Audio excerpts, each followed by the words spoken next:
My name is Febyancha Evievania. And now we will answer about our discussion and about our question. Febyancha is yours. Okay, for the first questions from my peers, Nathania. So the first is, what are the difficulties that teachers face in classroom management, and what are the solutions that can be done to deal with these problems in accordance with the rules of the book that has been given? So I have provided several answers. For the first is students' misbehavior. So teacher can destructive or challenging behavior from students can be a major challenge for teachers, and with this teachers can provide that clear expectations, establishing clear classroom rules and expectation and communicating with the students. And the second is lack of engagement, that keeping students to engage and motivated can be a struggle, especially with diverse learning needs. So the teacher can using positive reinforcement to encourage them to desired behavior.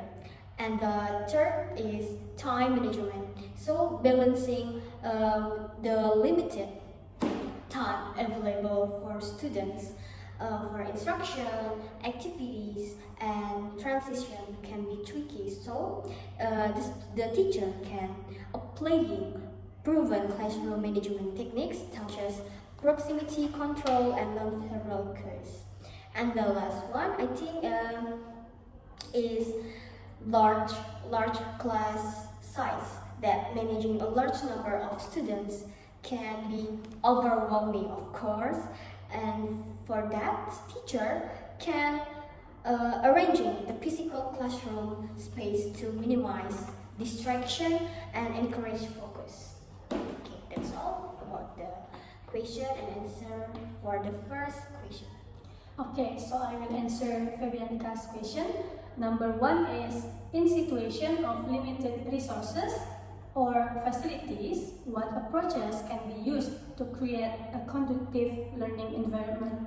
So my answer is, in situation with limited resources, fostering a conducive learning environment can still be achieved through various approaches, like prioritizing interactive dialogue fostering, peer-to-peer learning, and making use of the open educational resources, and promoting practical, hands-on learning experiences can allow students or help students to create a conducive learning environment.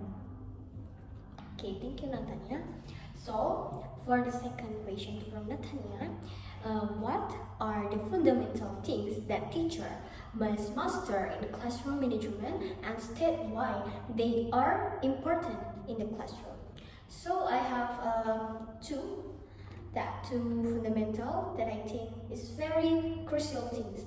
For the first is establishing clear expectations, like the first answer.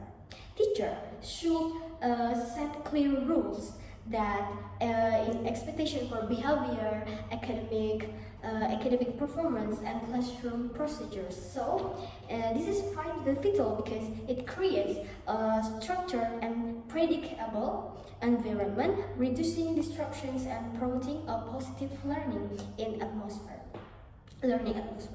For the second is effective communication, that strong communication skills, both verbal and non-verbal, are essential for conveying instruction, giving feedback, and building positive teacher-student relationships. That effective communication fosters understanding and trust in the classroom. Okay, thank you. That's all about my answer for the second question.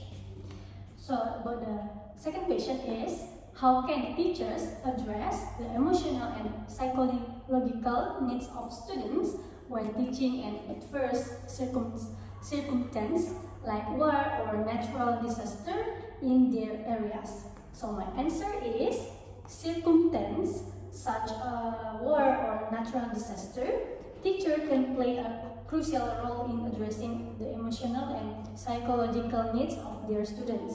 like implementing structure, routines, and promoting social interaction among students and providing opportunities for creative expression and physical activities can help activities in the classroom to alleviate stress and trauma for the students. Thank you, Nathania. We will continue for the third questions. Will the use of technology in classroom management be dependent on channeling the creativity of teacher and students? I answer yes. Of course, the use of technology in classroom management can be highly dependent on how both teachers and students channel their creativity. The reason is for this is teachers can use technology to creatively design engaging lessons, manage classroom resources, and monitor students' progress. Like, for example, they can create interactive multimedia presentation like PPT that use educational applications like Canva or maybe YouTube that can be interactive multimedia. And leverages digital tools for assessment. So in this, creative teachers can adapt technology to their specific teaching styles and the needs of their students. And for the students' creativity, that encouraging students to develop, to use technology in creative ways can enhance their learning experience. For instance, like students can use digital tools to collaborate on projects like multimedia presentation or conduct research. Okay, so I will answer the third question from Febyancha. If you were a teacher that teach in a junior high school and found students cheating, what treatments would you take to address this problem? So my answer is, if I were a teacher in junior high school, I will facing the issue of student cheating, and I would prioritize fostering culture of academic integrity and ethical behavior. And I will start by discussing the importance of honesty and the consequence of cheating with my students, and then make some clear guidelines on acceptable academic conduct and emphasizing the value of learning over grades and discourage cheating behavior. So I will implementing group discussion on the classroom of cheating, offering additional academic support and providing opportunities for students, and to showcase their unique strengths and talents in the classroom can also contribute to reducing the incentive for of cheating. Yeah, like that. Okay, thank you, Nathania. Okay, I will continue our discussion. For the next question, how do you deal with the gaps in your class reception of the material? Is using study group and effectively? What about the other alternative? Okay, I think for the first study groups that can be students use is collaborative learning. So these study groups promote collaborative learning where students can explain and the concept to another tasks and ask questions and provide peer discussions. And the second is diverse perspective. I think a study group can bring together students with different perspectives and strengths. Some may excel in one area while struggling in another, so they can help fill each other gaps. For the alternative, I think is peer tutoring, that pairing students to work one-on-one can be an alternative to group study.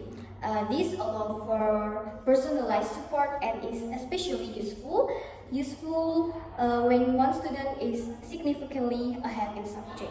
I think the second alternative is online resources. Encourage students to use online resources like educational websites, videos, or interactive tutorials to supplement their learning. Okay, for the next question is about what are some strategies for managing students' behavior in the classroom? So my answer is The first is establishing clear expectation, setting and communicating clear rules for the students in the classroom. The second is encouraging positive behavior between teacher and the students. And the third is implementing a consistent disciplinary system in the classroom, and then building positive relationship between teacher and the students, providing engaging and interactive lessons, offering individual support and encouraging student involvement, and give some motivation or feedback for the students in the classroom. Okay, thank you, Nathania. For the last questions, how can teacher recognize students in the classroom, and how can teacher recognize the positive and negative energy generated in the classroom? So for the first, teacher can, it is for to integrate students. For the first is teacher can incorporate interactive and hands-on activities such as group discussion, debates, games, or experiments to make learning more dynamic and exciting. And the second, connect the material to real-life situations and students' interest. When they see the relevance, they are more likely to be engaged. And the last one is positive feedback. So a teacher can provide regular positive feedbacks and praise for students' efforts and achievement to boost their confidence and motivation. So to recognize the positive and negative energy, I think teacher can observe and pay close attention to students' body language, facial expression, and participation levels. So engage students often lean forward, make eye contact, and actively participate. For the last is feedback. The teacher can collect feedback from students through surveys or informal discussion and ask them how they feel about the class and what about the improve. Okay, thank you, Febi. And then this is my last question from Febyancha. If you were a teacher, how you collaborate technology to foster students' engagement and motivation in the classroom? So my answer is, as a teacher, I would use technology to enhance my students and give some motivation in the classroom through various approaches, like such as interactive learning platform, multimedia presentation, gamification elements, virtual field trips and simulation, online collaboration tools, and personalized learning experiences. And that's all from us. Thank you so much for your attention, and then goodbye. Goodbye.